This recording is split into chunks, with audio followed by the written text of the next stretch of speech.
What is up, Hardcore Nation? It's Hardcore Christopher here, and I know it's been a while since I've uploaded a video. I don't know how long it's been exactly, but today I want to give you my review of Dragon Ball Xenoverse 2. Now, if you watched my Xenoverse 1 Let's Play review, you will know that I thought the game was good, but after the game, there was nothing to do. Well, Dragon Ball Xenoverse 2 is like Dragon Ball Xenoverse 1, just with a whole lot more. It's a lot more fleshed out. So, where to start? Well, let's start with the character creation. The character creation in Xenoverse 1 is Earthling, Majin, Namekian, Saiyan, and Frieza. Actually, yeah, it's called Frieza Race. And the...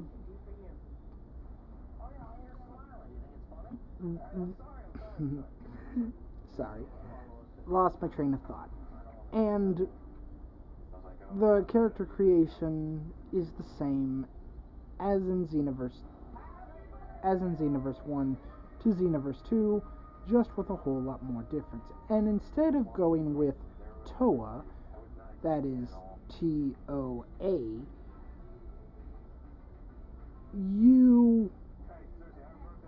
I decided to go with Frieza.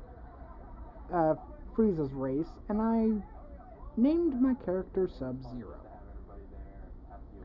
So, Sub-Zero, his first task was to speak with Elder Kai. And Elder Kai doesn't take the place of Trunks and the Supreme Kai of Time. However, he does play a bigger role. There are time rifts, which I'm going to get to. There are side quests. You can collect the Dragon Balls, because Xenoverse 1, I didn't know how to collect the Dragon Balls, but you can collect the Dragon Balls in Xenoverse 2, and I did it once. And I made a wish for I made a wish to Shinron. For some reason, he could only grant one, and that was it. I was happy that I summoned Shinron and made a wish. The wishes you can make are... they're minor. They're very minor in the grand scheme of things. But I mentioned time rifts earlier. Now, Xenoverse 1 was very bare bones.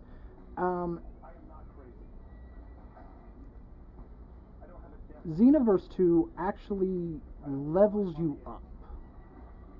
And unlike Xenoverse 1, where I did the story and I had the worst master possible in Krillin,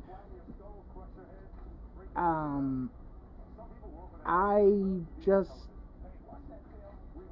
was underleveled for a lot of the main story missions, and that's because Xenoverse 1 didn't tell you what the levels were. In Xenoverse 2, they actually do tell you.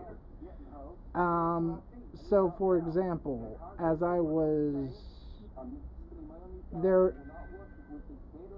was a tournament going on, and I was in the 70s in leveling, and a warning message popped up and said, "Warning, you this mission, this this event can only this event is for level 90. Are you sure you want to continue? And I said yes, because I'm cocky and I wanted to show everyone. Well, I was able to get through Goten and Trunks respectively, but when it came to Adult Trunks, well, I got my butt handed to me pretty darn well. So,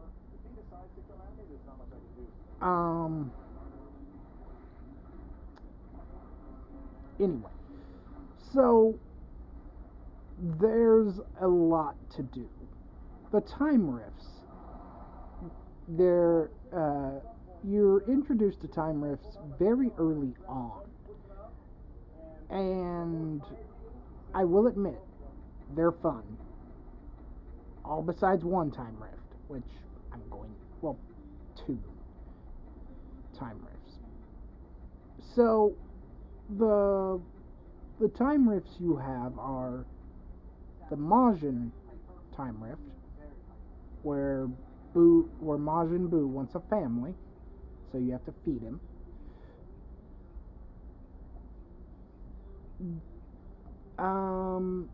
Guru's time rift, which is where you defend and gather the Dragon Balls on Namek with the help of Nail. Then you have Hercule's time rift, which is where you can get an insane amount of Zenny from Hercule. But you can also become part of the Justice Squad with Great Saiya Woman and Great Saiya Man, aka and Jaco, aka Gohan and Videl.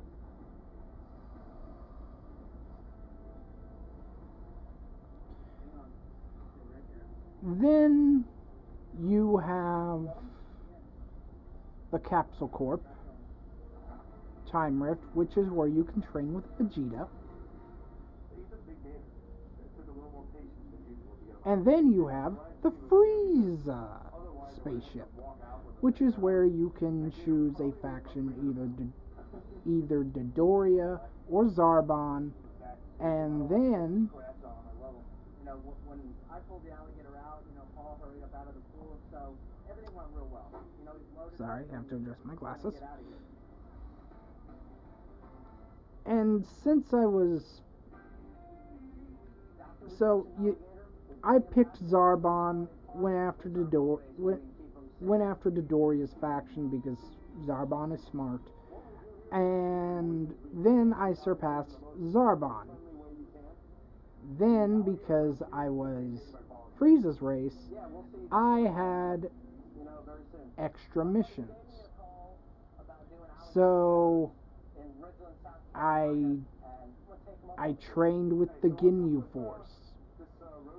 Then I trained with Cooler, which is something Xenoverse 2 spoiled in the opening cutscene. Well, not cutscene, but the opening intro. The opening intro has Turles and Lord Slug, and I'm like, okay, they're introducing movie villains, which is very, very, very cool.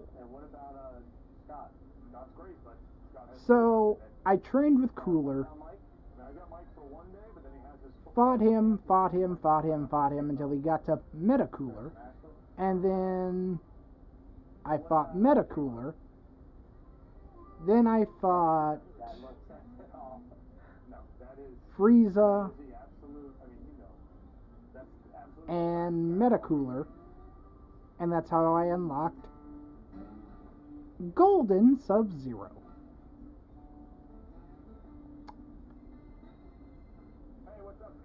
Now, I will admit, I was so happy to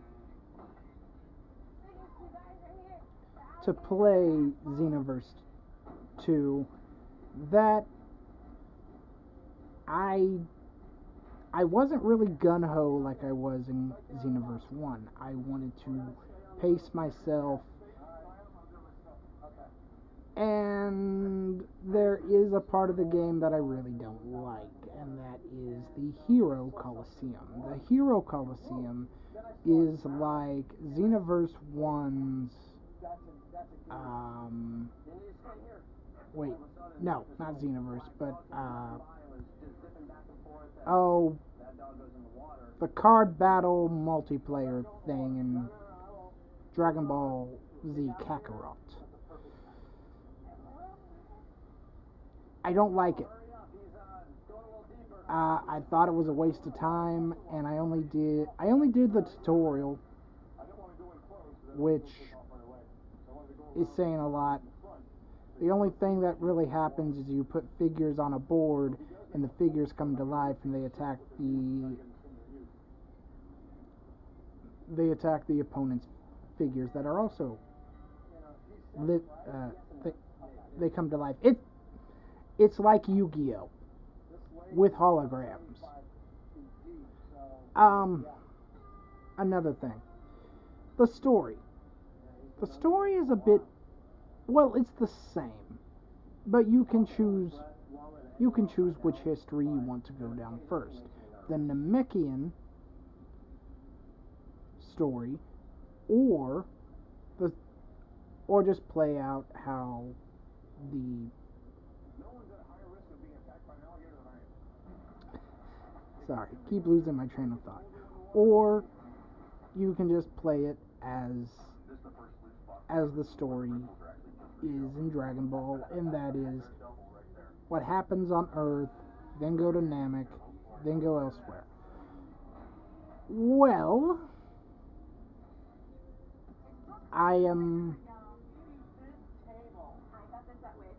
was so busy doing time rifts when they popped up that I became severely over-leveled. And what I mean by that is the story this time around isn't Demigora, and thank God. Not because Demigora was hard and I was under-leveled in Xenoverse 1, because I absolutely was. I had to punch him multiple times, and I got very, very mad multiple times because I was under-leveled. So what did I do? I bought as many capsule Z's, well, all energy Z capsules as I could, and put them in my inventory slots, and just went to town on Demigora, destroying Demigora in the process with Goku's help. The final bosses of this is Toa and Mira. Yes, Toa and Mira are at it again, creating shifts in Dragon Ball history to resurrect Mira. But this time, Mira and Toa have the help of Lord Slug, Cooler, Turles, Janemba, Broly,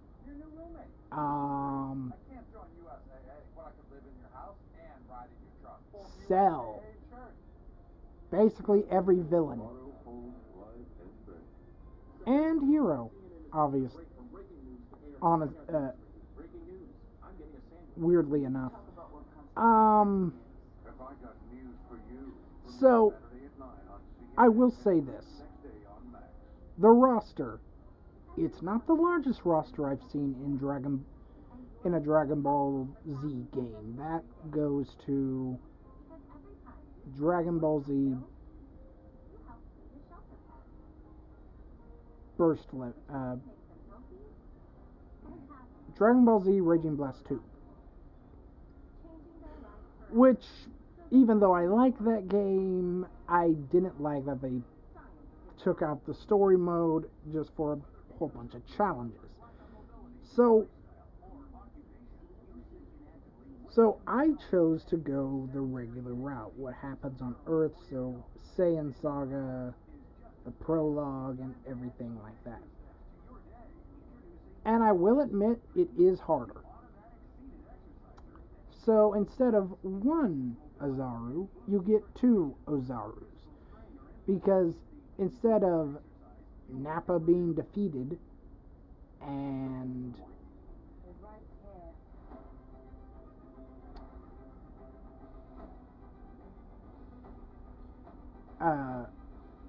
like normal, and Vegeta turning into an Ozaru, both of them turn into Ozarus. And you're thinking, oh no, that's not good. Honestly, I really didn't have any trouble with this story mode, which is saying a lot considering how hard I had with Xenoverse 1's story mode. Xenoverse 2 I find a lot easier, simply because of everything you can do to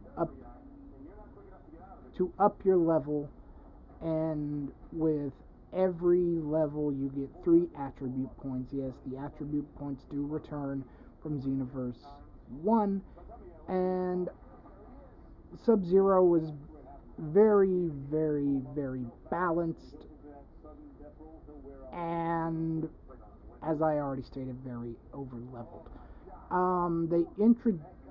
They introduce Time Patrol badges and STP badges, which are online badges as far as I know.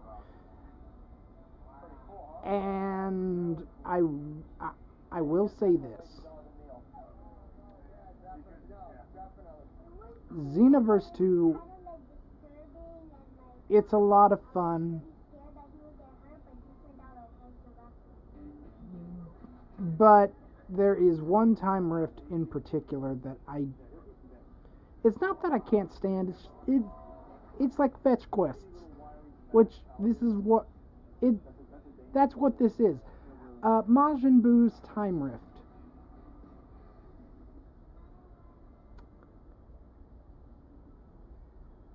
You have to feed him food, and then when he gets full, he pops out a child. When you're doing roadshows, there's a lot more than just the show.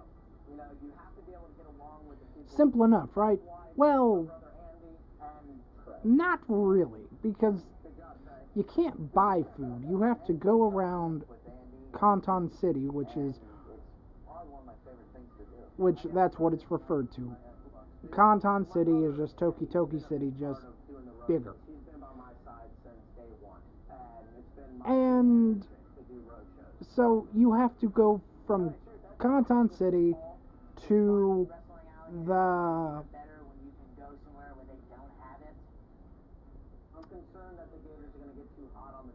to Majin Buu's house, give him the food, he eats the food, then you just go back and forth, back and forth, back and forth.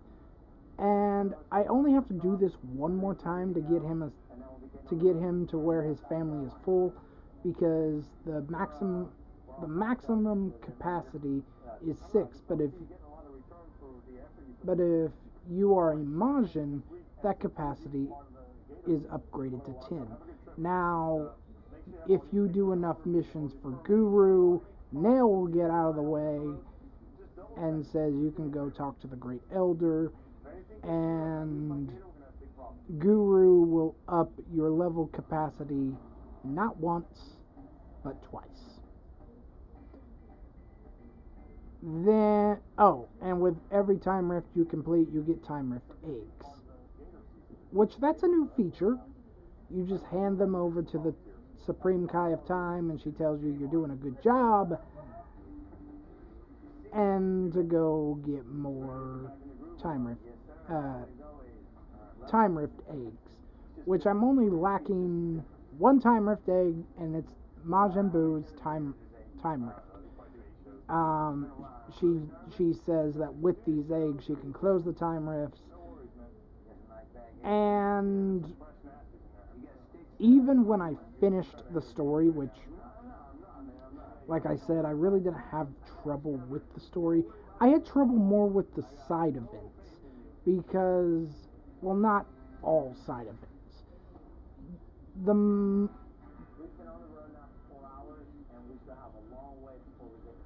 The most trouble I had with side events was with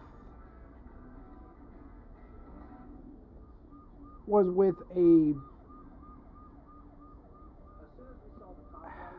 I don't even know what, was with a 3-on-1 battle where it was 3 NPCs against me, and they didn't give me a chance to breathe. And so I did that and did that and did that and did that, and I finally beat them, and they said that there was a rival gang. And so I beat up the rival gang, and they're like, okay, we're going to respect you, we're going to leave you alone. And the rival gang was actually easier than the 3 that I just faced. And even the boss of that gang was easier than the 3 I faced. Toa does make an appearance, and that's because he's Trunks' partner. And so Toa and Mira not only have the villains on their side, but they have Bardock on their side. And he's referred to as the Masked Saiyan, because the Masked Saiyan, I kid you not, I could already tell it was Bardock when he made an appearance. Just on the way he looked. It wasn't that hard. If you put the Masked Saiyan and Bardock side by side, it would be Bardock. The only thing that is added is a stupid mask. Even Toa gets a mask. That's because he gets controlled by Toa. And Mira goes missing, and the final boss is Mira. Mira wasn't a challenge, even in his final form, which his final form is where he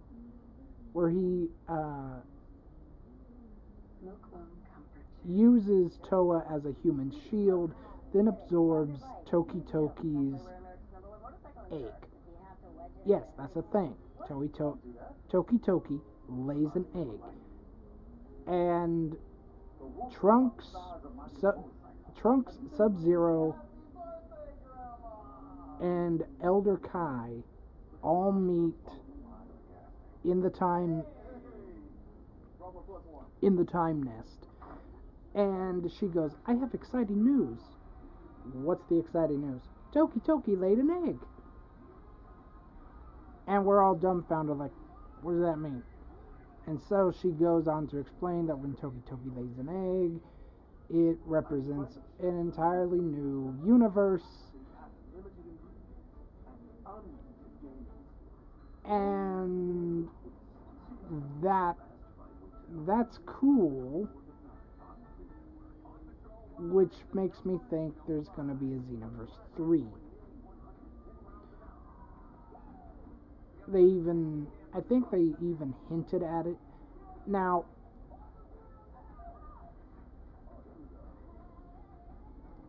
uh, there is DLC to this game, which I did not buy.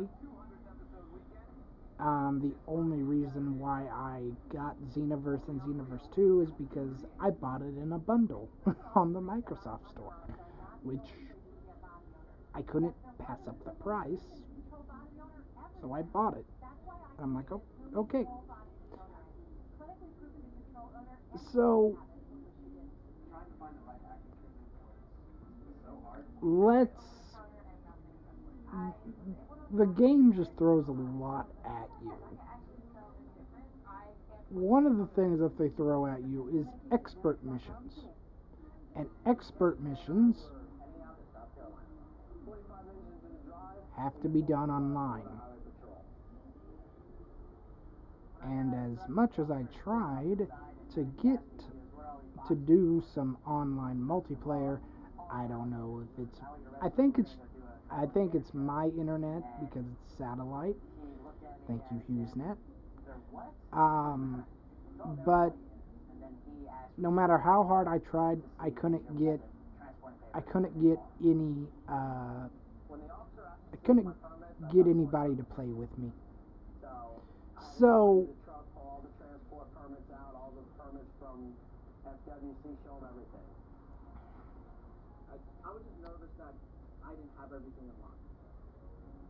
what else? What else? What else? Oh, let's talk about the parallel quests. The parallel quests are they're they're fun, but remember the time patroller metal badge things that I said that they gave you. Um, I I liked the idea of parallel quests, but some a lot of the parallel quests um, they cost they cost those badges, and finally I ran out of time patrol badges to spend to do the parallel quests. Um, but a lot of the parallel quests weren't really that hard. In fact, they actually give you new characters like GT. Yes, they do go into GT. You get the actual Super 17. You get Trunks GT. You get Pan. You get little Goku. You get Super Saiyan 4 Vegeta and Goku. You get Super Saiyan 4 Gogeta. Uh, you get Omega Shenron. However, you don't unlock Nova.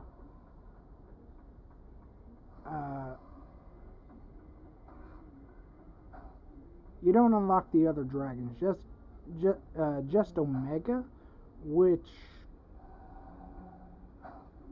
I understand, but it's like,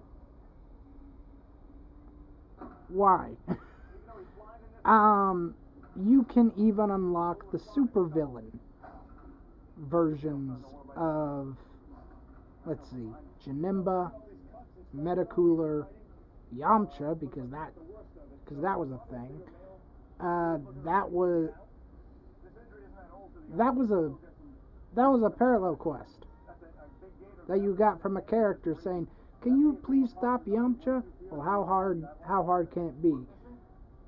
Not really that hard. It's just he goes into supervillain after you beat him normally. So you have Turles, Slug, Broly, Janemba, Yamcha, Frieza.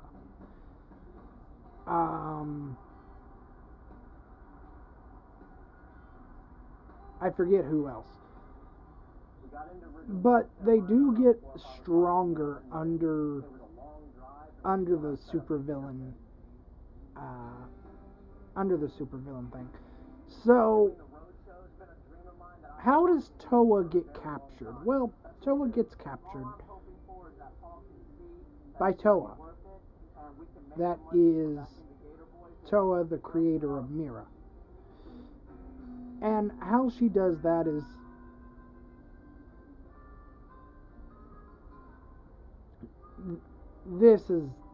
she goes back in time to when Trunks makes the original wish to have someone help him correct time from Xenoverse 1. And she kills Shenron. And then we beat up Toa. And then Toa goes, haha, I've collected enough energy to resurrect Mira. Mira gets resurrected. I beat Mira pretty soundly. And Toa goes, darn it. Now I'm gonna have to. Oh, because he blew out his. He blew the limits to his cooling processor or whatever. And Toa goes, haha. She goes, oh Mira, why'd you do that? And she goes, now I'm gonna have to fix you. And he goes, fixing won't be necessary. So he holds Toa like a human hostage, and then absorbs the Toki-Toki's egg, which gives him his final form. And his final form was a complete and absolute joke. Remember what I said about overleveling? Well, being severely overleveled. His final form was cool to look at, but in the end, he fell. And so... Oh, did I forget to mention that Toa is now on our side because Mira has completely gone insane.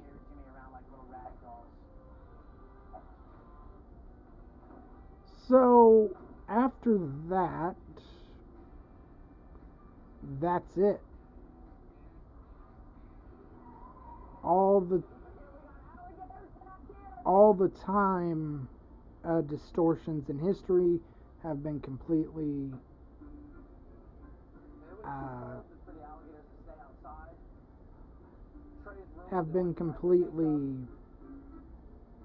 done away with, and now all you're left with is whatever's left to do. In my case, it was the parallel quest, which I ran out of medals or badges to do. And so I hopped on to a multi-lobby. And there were a lot of players in the multi-lobby. It was just, I couldn't get anyone to play with me.